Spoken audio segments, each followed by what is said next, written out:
मित्रांनो, लिसन टू री ॲप्लिकेशन तुम्हाला सर्व प्रकारचे स्पर्धा परीक्षांसाठी आवश्यक असणारे ऑडिओ बुक्स, ऑडिओ नोट्स आणि इतर मटेरियल देखील उपलब्ध करून देते. प्रकरण 7. आंतरराष्ट्रीय वार रेषा. भौगोलिक स्पष्टीकरण. पृथ्वीचे परिवलन, परिभ्रमण, सूर्योदय, सूर्यास्त या नैसर्गिक घटना आहेत. पृथ्वीची फिरण्याची गती व दिशा, तिचा आकार यांचा अभ्यास करून मानवाने आपल्या सोयीसाठी कालमापन पद्धती तयार केल्या. पृथ्वीचा आकार विचारात घेऊन त्यावर काल्पनिक वृत्तजाळी तयार केली. त्या वृत्तजाळीतील रेखावृत्ते आणि पृथ्वीच्या परिवलन गतीचा कालावधी यांची सांगड घातली. म्हणजेच पृथ्वीला एक परिवलन पूर्ण करण्यास 24 तास लागतात. पृथ्वीला 360 अंशातून स्वतःभोवती फिरण्यास 24 तास लागतात. पृथ्वी परिवलन करतेवेळी पश्चिमेकडून पूर्वेकडे फिरते. त्यामुळे पूर्वेकडील ठिकाणांची वेळ पश्चिमेकडील ठिकाणांपेक्षा होत असते. हे लक्षात घेऊन सुनीलच्या प्रवासाचा विचार करू. सुनील पूर्वेकडे जात आहे, त्यामुळे वेगवेगळ्या रेखावृत्तांवर वेळ पुढे गेलेली असेल. उदाहरणार्थ, 90 अंश पूर्व रेखावृत्तावर गुरुवार संध्याकाळचे 6 वाजले असतील, तर सुनील तसाच पूर्वेकडे जात असल्यास 180 रेखावृत्तावर सुनीलच्या मते गुरुवारचे रात्रीचे 12 वाजलेले असतील. त्याचा प्रवास पुढे चालू राहिल्यास त्याच्या मते 180 अंश रेखावृत्तानंतर शुक्रवार सुरू होईल. 90 अंश पश्चिम रेखावृत्तावर त्याच वेळी शुक्रवार सकाळचे 6 वाजलेले असतील. तर पृथ्वी प्रदक्षिणेनंतर सुनील ग्रीनिच रेखावृत्तावर मिनलला भेटेल, तेव्हा शुक्रवारची मध्यान्ह झालेली असेल. आता मिनलच्या प्रवासाचा विचार करता ती वेगवेगळ्या रेखावृत्तांवरून जशी जशी पश्चिमेकडे जाईल तशी तशी त्या त्या रेखावृत्तावरील वेळ मागे होत असल्याचे जाणवेल. उदाहरणार्थ, 30 अंश पश्चिम रेखावृत्तावर गुरुवार सकाळचे 10 वाजले असतील, तर 60 अंश पश्चिम रेखावृत्तावर त्याच वेळी गुरुवार सकाळचे 8 वाजले असतील. त्याचवेळी 180 अंश रेखावृत्तावर रात्रीचे 12 वाजले असतील. मिनल तशीच पुढे गेली तर 90 अंश पूर्व रेखावृत्तावर त्याच वेळी बुधवार सायंकाळचे 6 वाजलेले असतील. जेव्हा पृथ्वी प्रदक्षिणा पूर्ण करून पुन्हा ग्रीनिच रेखावृत्तावर येईल, तेव्हा तिच्या मते त्यावेळी बुधवारची मध्यान्ह झालेली असेल. मिनल आणि सुनील यांच्यात पुन्हा भेटल्यावर वाद होतो, कारण मिनलच्या मते ग्रीनिच रेखावृत्तावर बुधवारची मध्यान्ह वेळ आहे, तर सुनीलच्या मते शुक्रवारची मध्यान्हाची वेळ आहे. मग गुरुवार कुठे गेला असा प्रश्न निर्माण होतो. अशा प्रकारच्या गोंधळावर खालीलप्रमाणे उपाय काढण्यात आलेला आहे. वारांच्या गोंधळावरील उपाय. 180 अंश रेखावृत्त ओलांडताना काही काळजी घ्यावी लागते, कारण मूळ रेखावृत्तापासून पूर्व किंवा पश्चिम दिशेने गेल्यावर 180 अंश रेखावृत्त 12 तासांच्या फरकाने येते. त्यामुळे या रेखावृत्ताच्या अनुषंगाने दिनांक व वारामध्ये बदल किंवा समायोजन केले जाते. जागतिक संकेतानुसार पृथ्वीवरील दिनांक व वारांची सुरुवात आणि शेवटही 180 रेखावृत्तावर होतो. म्हणून आंतरराष्ट्रीय वार रेषा आखताना खालील बाबी विचारात घेतल्या जातात. 1. प्रवासाची दिशा. 2. चालू असलेला वार व दिनांक.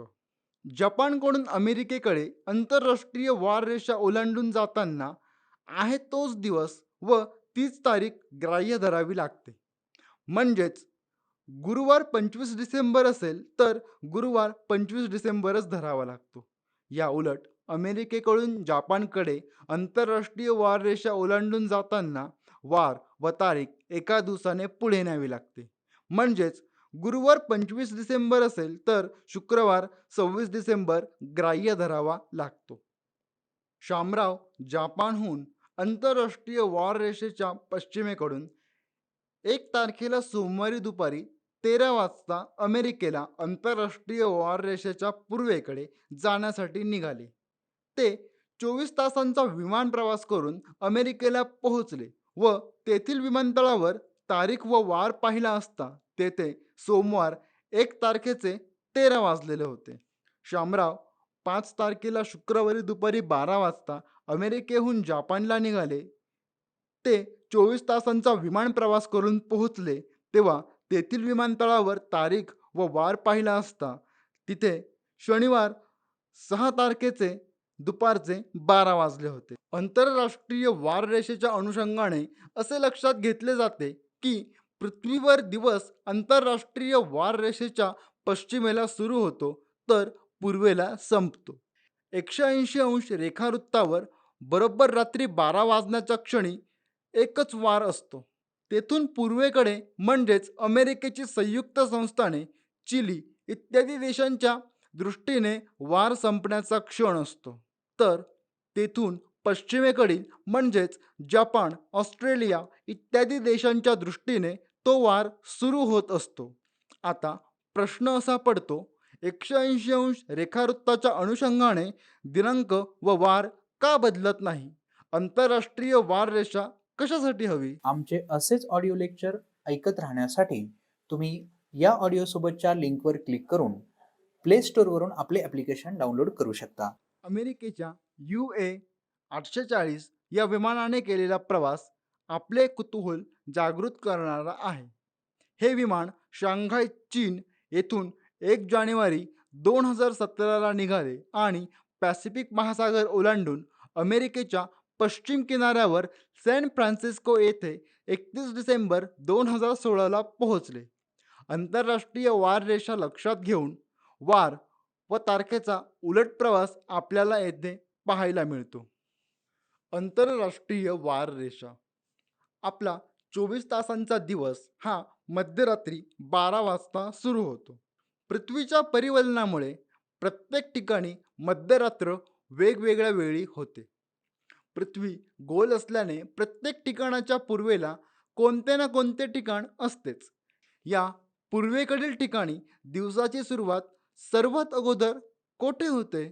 अशा अनेक प्रश्नांच्या उत्तरांसाठी सन 1884 मध्ये वॉशिंग्टन येथे अमेरिकन प्रोफेसर डेव्हिडसन यांच्या नेतृत्वाखाली जगातील बहुतेक राष्ट्रांच्या प्रतिनिधींनी एकत्र येऊन आंतरराष्ट्रीय वाररेषा निश्चित केली. ही रेषा ग्रीनिचच्या अगदी विरुद्ध बाजूस असलेल्या 180 अंश रेखावृत्ताच्या अनुरोधाने काढली आहे. ही रेषा ओलांडताना दिनांक व वारात बदल करावा असा आंतरराष्ट्रीय संकेत आहे. आंतरराष्ट्रीय वाररेषा पूर्णपणे पॅसिफिक महासागरातून नेण्याचा प्रयत्न केला आहे. ही रेषा काही बेटांवरून अथवा कोणत्याही भूभागावरून गेली असती तर तेथील लोकांना वार व तारीख बदलावी लागली असती. पूर्व बाजूला एक वार व तारीख आणि पश्चिम बाजूला दुसरा वार व तारीख असे दिसून आले असते. याशिवाय जमिनीवरून चालताना ही रेषा केव्हा ओलांडली गेली आणि दिनदर्शिकेनुसार दिवस केव्हा बदलला हे समजले नसते. त्यामुळे आंतरराष्ट्रीय वाररेषा 180 अंश रेखावृत्तासारखी सरळ नाही. काही ठिकाणी ती 180 अंश रेखावृत्ताच्या पूर्वेला तर काही ठिकाणी ती पश्चिमेला वळलेली आहे. आंतरराष्ट्रीय वाररेषेत काळानुसार अनेक वेळा बदल करण्यात आले आहे. शेवटचा बदल 2011 साली केला गेला. आंतरराष्ट्रीय वाररेषेचा जास्तीत जास्त भाग हा 180 अंश रेखावृत्तावरून गेलेला आहे. आंतरराष्ट्रीय वाररेषेचे महत्त्व. आंतरराष्ट्रीय विमानसेवा, दळणवळण सेवा, आर्थिक व व्यापारी व्यवहार यामध्ये सुसूत्रता यावी म्हणून आंतरराष्ट्रीय वाररेषा उपयोगी पडते. आंतरराष्ट्रीय वाररेषा ही वेळ व वाराच्या समायोजनाच्या गरजेतून निर्माण झाली आहे. आजच्या आधुनिक आणि वेगाने घडणाऱ्या जागतिक घडामोडींच्या संदर्भात देखील आंतरराष्ट्रीय वाररेषा महत्त्वाची ठरते. जागतिक दळणवळण, विशेषतः हवाई मार्गांच्या संदर्भात आंतरराष्ट्रीय वाररेषेमुळे दिवस व वेळेचे अचूक गणित ठरवता येते.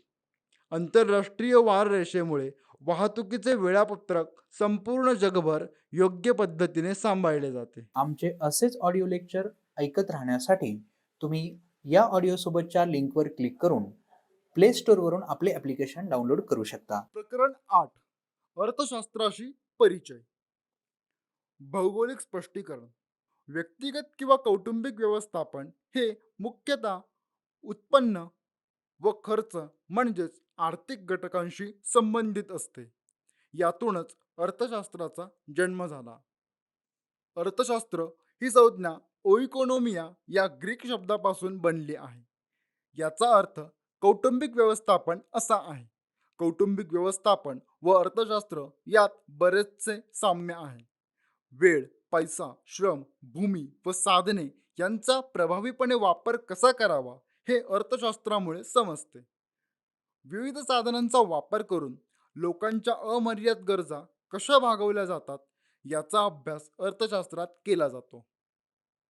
लिओनेल रॉबिन्स यांच्या मते अमर्याद गरजा आणि मर्यादित, दुर्मिळ व पर्यायी उपयोगाची साधने यांचा मेळ घालणाऱ्या मानवी प्रयत्नांचा अभ्यास करणारे शास्त्र म्हणजे अर्थशास्त्र होय.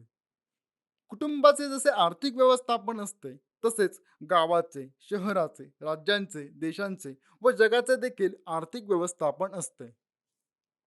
भौगोलिकदृष्ट्या विचार केल्यास विशिष्ट भूप्रदेशातील उत्पादन, वितरण तसेच वस्तू व सेवांचा उपभोग यांच्याशी संबंधित असलेले उपक्रम म्हणजे अर्थव्यवस्था होय. अर्थव्यवस्थेचे प्रकार: भांडवलशाही अर्थव्यवस्था, समाजवादी अर्थव्यवस्था, मिश्र अर्थव्यवस्था. भांडवलशाही अर्थव्यवस्था: भांडवलशाही अर्थव्यवस्थेत उत्पादनांच्या साधनांची मालकी आणि व्यवस्थापन खाजगी व्यक्तींकडे असते. कमाल नफा मिळवणे हा भांडवलशाही अर्थव्यवस्थेतील मुख्य हेतू असतो. उदाहरणार्थ, जर्मनी, जपान, अमेरिकेची संयुक्त संस्थाने इत्यादी देशांनी ही अर्थव्यवस्था स्वीकारली आहे. समाजवादी अर्थव्यवस्था: समाजवादी अर्थव्यवस्थेत उत्पादनाचे घटक एकत्रितरित्या संपूर्ण समाजाच्या मालकीचे असतात, म्हणजेच सरकारी मालकीचे असतात.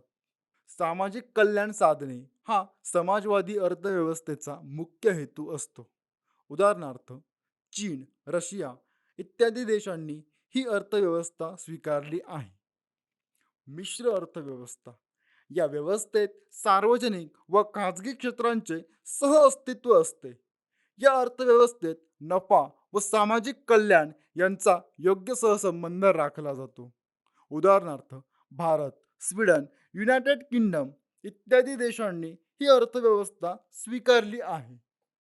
अर्थव्यवस्थेची प्रमुख वैशिष्ट्ये: भौगोलिक क्षेत्र व नैसर्गिक साधनसामग्री, राजकीय सार्वभौमत्व, व्यवसाय, लोकसंख्या. हे नेहमी लक्षात ठेवा. अर्थशास्त्र हा महत्त्वपूर्ण सामाजिक विषय आहे.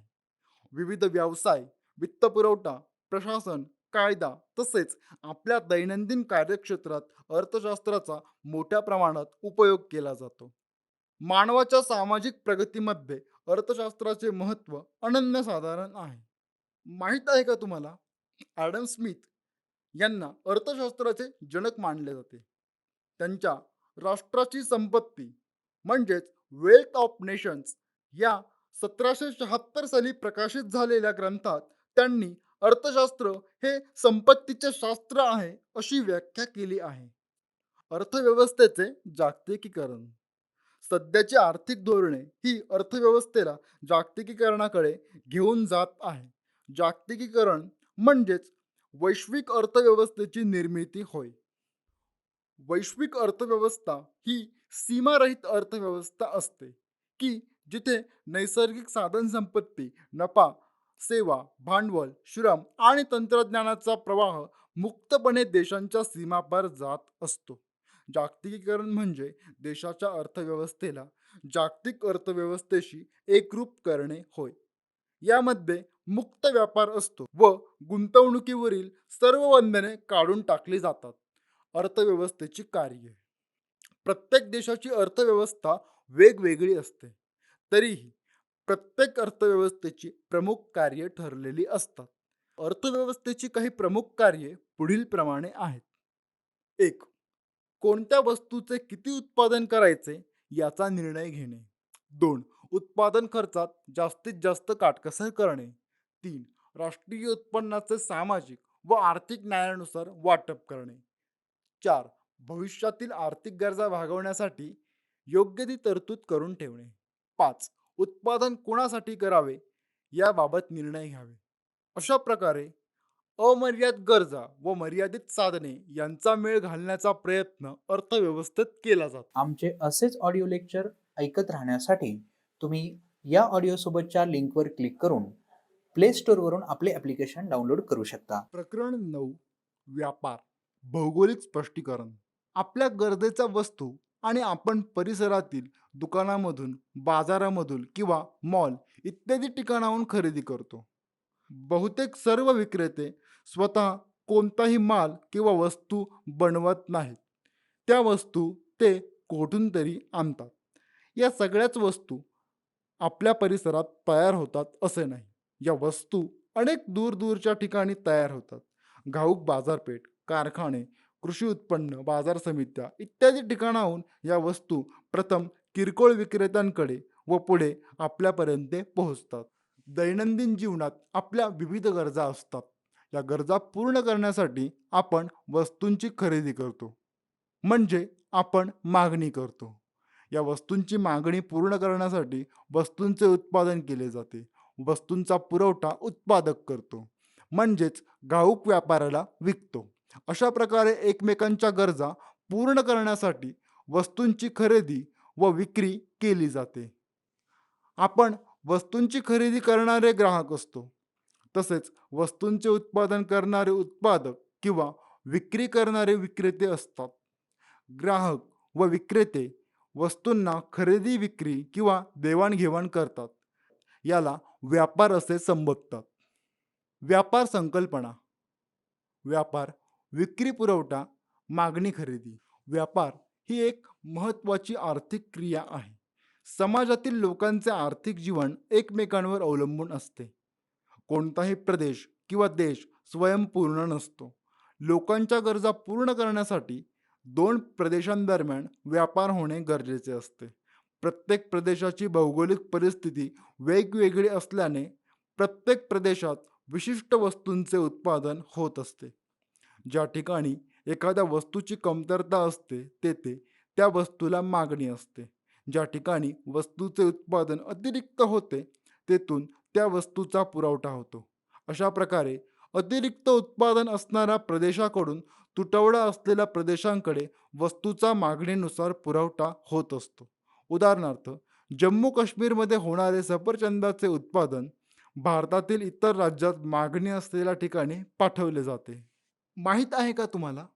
व्यापार ही संकल्पना अतिप्राचीन काळापासून अस्तित्वात आहे. प्राचीन व मध्ययुगीन काळात व्यापार हा वस्तू-विनिमय पद्धतीमुळे होत असे. यामध्ये वस्तूंच्या बदल्यात वस्तूंची देवाणघेवाण होत असे.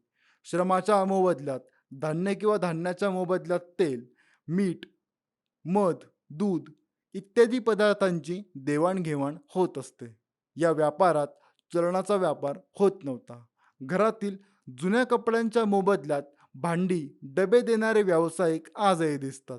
परंतु यामध्ये वस्तूचे योग्य मूल्य ठरवताना अडचणी निर्माण होतात. पूर्वीही अशा अडचणी निर्माण होत असत. यावर उपाय म्हणून पुढे चलनाचा व्यापार सुरू झाला. आज आधुनिक जगात चलनाद्वारेच व्यापार होतो. परंतु आजही काही दुर्गम भागात आदिवासी जमातींमध्ये अल्प प्रमाणात वस्तू विनिमय पद्धत अस्तित्वात आहे. भौगोलिक स्पष्टीकरण. वरील घटनांमध्ये जेव्हा दृश्य वस्तूंची खरेदी विक्री होते तेव्हा त्यास दृश्य व्यापार असे म्हणतात. परंतु जेव्हा सेवांची देवाणघेवाण होते तेव्हा त्यास अदृश्य व्यापार असे म्हणतात. व्यापाराचे प्रकार. वस्तूच्या प्रमाणानुसार व प्रदेशाच्या विस्तारानुसार. वस्तूच्या प्रमाणानुसार व्यापाराचे प्रकार घाऊक व्यापार व किरकोळ व्यापार असे पडतात.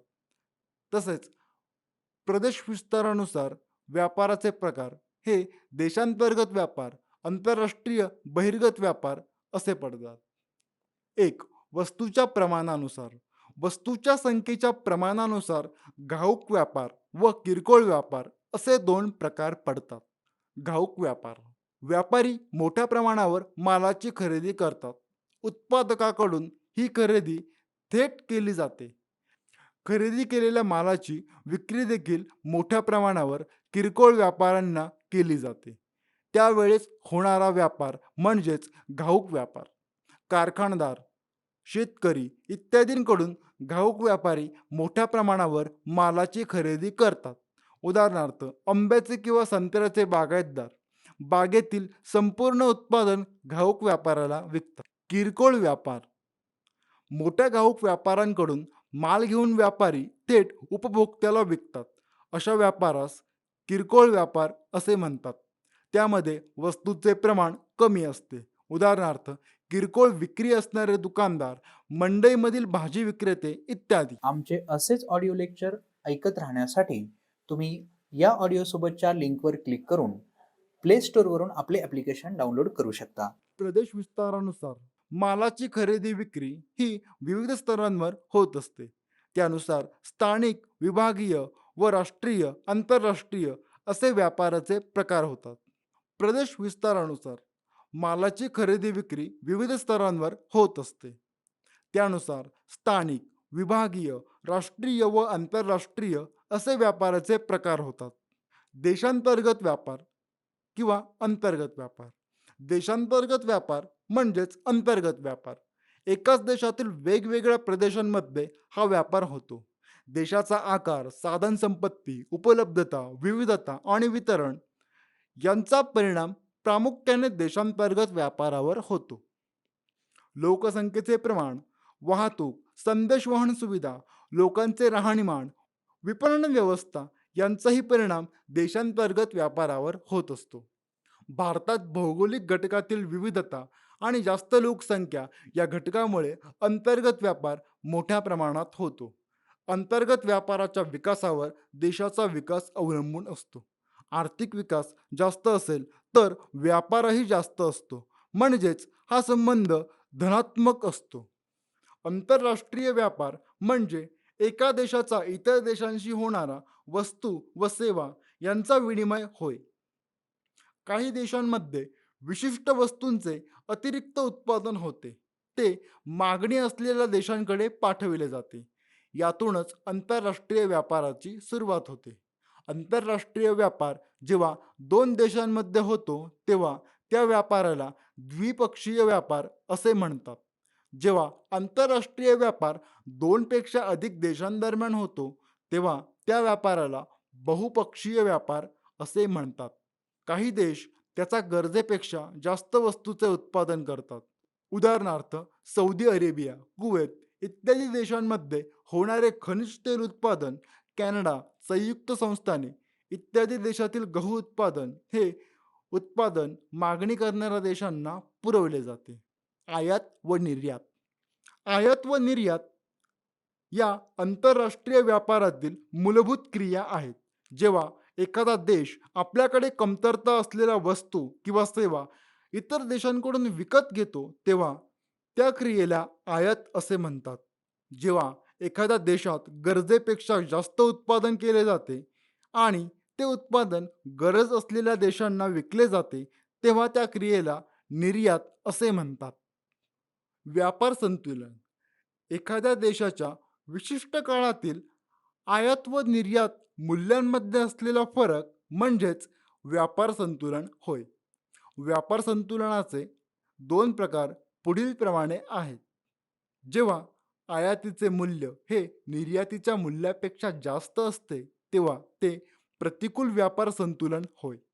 जेव्हा निर्यातीचे मूल्य हे आयातीच्या मूल्यापेक्षा जास्त असते तेव्हा ते अनुकूल व्यापार संतुलन असते. जेव्हा आयात व निर्यात मूल्य जवळपास सारखे असते तेव्हा त्यास संतुलित व्यापार असे म्हणतात. आंतरराष्ट्रीय स्तरावरील व्यापार संघटना.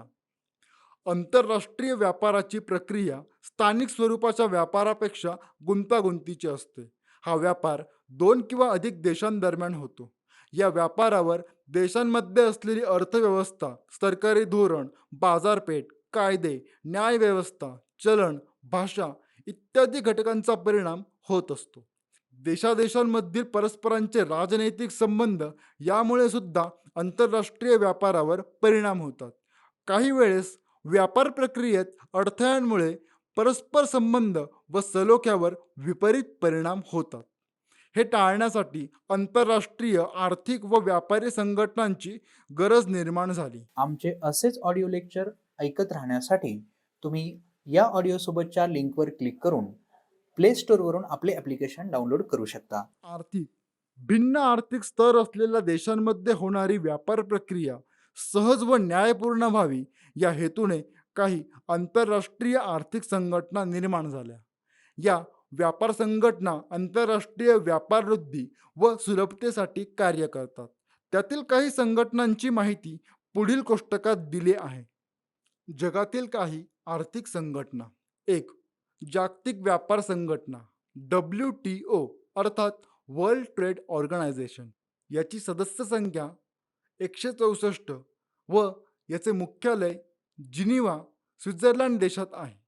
या संघटनेचे उद्देश व कार्य पुढीलप्रमाणे: आंतरराष्ट्रीय व्यापाराच्या वाटाघाटींसाठी व्यासपीठ उपलब्ध करणे, व्यापारविषयक मतभेद हाताळणे, राष्ट्रीय व्यापार धोरणांवर देखरेख ठेवणे, विकसनशील देशांसाठी तांत्रिक सहाय्य व प्रशिक्षण उपलब्ध करून देणे.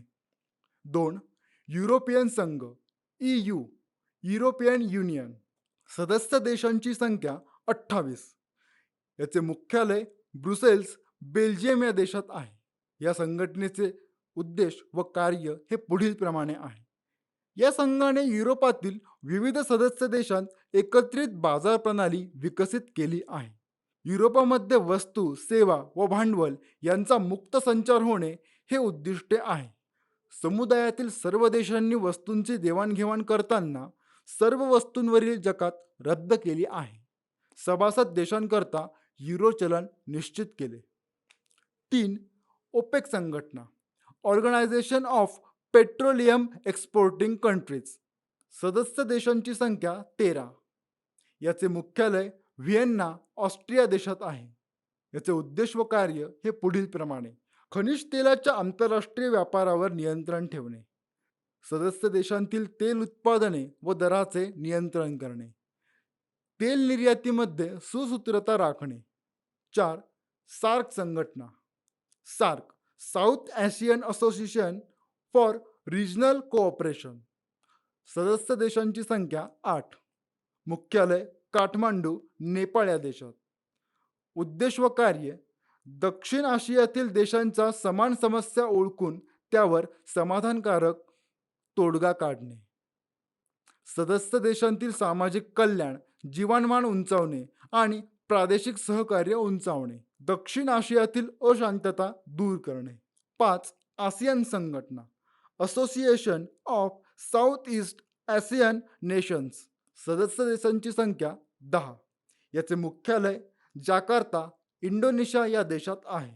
याचे उद्देश व कार्य हे पुढीलप्रमाणे: आग्नेय आशियाई देशात आर्थिक विकास तसेच सामाजिक व सांस्कृतिक सलोखा वाढवणे, प्रादेशिक शांततेस प्रोत्साहन देणे, सदस्य देशांना अधिक व्यापार वाढीसाठी कर सवलती देणे. 6. ओपेक संघटना आशिया पॅसिफिक इकॉनॉमिक कोऑपरेशन. सदस्य देशांची संख्या 21. याचे मुख्यालय सिंगापूर येथे आहे. याचे उद्देश व कार्य हे पुढीलप्रमाणे: आशिया प्रांतात महासागर क्षेत्रात मुक्त व्यापार व आर्थिक सहकार्य करणे, सहकार्य देशात सदस्य देशात प्रादेशिक व तांत्रिक सहकार्याला प्रोत्साहन देणे. 7. ब्रिक्स संघटना BRICS. Brazil, Russia, India, China, south Africa. सदस्य देशांची संख्या 5. याचे मुख्यालय शांघाय, चीन येथे आहे. याचे उद्देश व कार्य पुढीलप्रमाणे: गटातील देशांची अर्थव्यवस्था वृद्धिंगत होण्यासाठी निधी उपलब्ध करणे, परस्परातील आर्थिक सहकार्य वाढविणे, आर्थिक सुरक्षितता मजबूत करणे. भौगोलिक स्पष्टीकरण कोणत्याही मालाचे योग्य प्रकारे सादरीकरण महत्त्वाचे असते. मालाची गुणवत्ता, त्यानुसार होणारी प्रतवारी, तो माल ग्राहकापुढे कशा प्रकारे सादर केला जातो यावरून मालाची किंमत ठरते. धोंडीबाच्या शेतमालाबाबत याची कमतरता होती. ती धोंडीबाच्या मुलाने वेगळीच ओळखली आणि त्यात बदल केले. अशाच प्रकारे औद्योगिक उत्पादनात किंवा शेतमालासाठी उपाययोजना केल्यास ग्राहकांच्या नजरेत मालाची प्रत वाढते. त्यामुळे मालाला किंमत तर मिळतेच, पण अशा मालाची मागणी देखील वाढू लागते. विपणनाचे महत्त्व. आधुनिक औद्योगिक समाजरचना, जागतिकीकरण, उत्पादकांचे मुबलक पर्याय व उपलब्धता ही आजच्या जगाची व्यापार रचना आहे. या पार्श्वभूमीवर व्यापारासाठी विपणन व्यवस्था अतिशय महत्त्वाची ठरते. विपणनाद्वारे शिस्तबद्ध पद्धतीने व्यापार वाढ करता येते. उत्पादन एकाच वेळी मोठ्या प्रमाणात वितरित करता येते. जास्तीत जास्त ग्राहकांपर्यंत पोहोचवता येते. उत्पादनाचे विक्री मूल्य देखील वाढते. सदोष उत्पादने बाजारपेठेतून परत काढून घेता येतात. म्हणून आजच्या युगात विपणन हा व्यापार व्यवस्थेचा एक प्रमुख आधार आहे. ग्राहकाला गरज आहे अशी भावना निर्माण करणाऱ्या जाहिराती मोठ्या प्रमाणात केल्या जात आहे. जास्तीत जास्त ग्राहकांपर्यंत पोहोचणे, ग्राहकांना उत्पादकांकडे आकर्षित करणे व खरेदीसाठी प्रवृत्त करणे हे यामागील उद्देश असतात. माहिती तंत्रज्ञान व प्रसार माध्यमे यांचा विपणन व्यवस्थेवर खूप प्रभाव पडला आहे. माहिती तंत्रज्ञानातील क्रांतीमुळे सारे जग हे एक मोठी बाजारपेठ बनले आहे. आंतरजालाच्या माध्यमातून जगाच्या विविध देशातील उत्पादनांची माहिती उपलब्ध होत असते. यातून ग्राहकाला अनेक प्रकार उपलब्ध होतात. आंतरजालाच्या सुविधेमुळे ऑनलाईन ट्रेडिंग, ई मार्केटिंग सारखी तंत्रे ग्राहक वापरत आहे. उत्पादनाची जाहिरात करताना खोटी, फसवी किंवा अतिशयोक्तपूर्ण विधाने करून ग्राहकाची फसवणूक करणे, स्पर्धकांचे दोष सांगणे यामुळे अनेक वेळा जाहिराती आपली विश्वासार्हता गमावताना दिसतात. म्हणून जाहिरात करताना योग्य नीतिनियम पाळणे आवश्यक असते. ग्राहकाने देखील अशा जाहिरातींपासून सावध राहणे आवश्यक आहे. ग्राहकाची फसवणूक झाल्यास त्याविरुद्ध दाद मागण्यासाठी ग्राहक संरक्षण कायदा केलेला आहे. आपली गरज ओळखून उत्पादन रास्त दराने खरेदी करण्याकडे ग्राहकांचा कल असणे आवश्यक असते. लिसन टू री ॲप्लिकेशन तुम्हाला सर्व स्पर्धा परीक्षांसाठी आवश्यक असणारी ऑडिओ नोट्स, ऑडिओ बुक्स आणि इतर मटेरियल देखील उपलब्ध करून देते. चला तर मित्रांनो, भेटूयात पुढच्या लेक्चरमध्ये. तोपर्यंत धन्यवाद.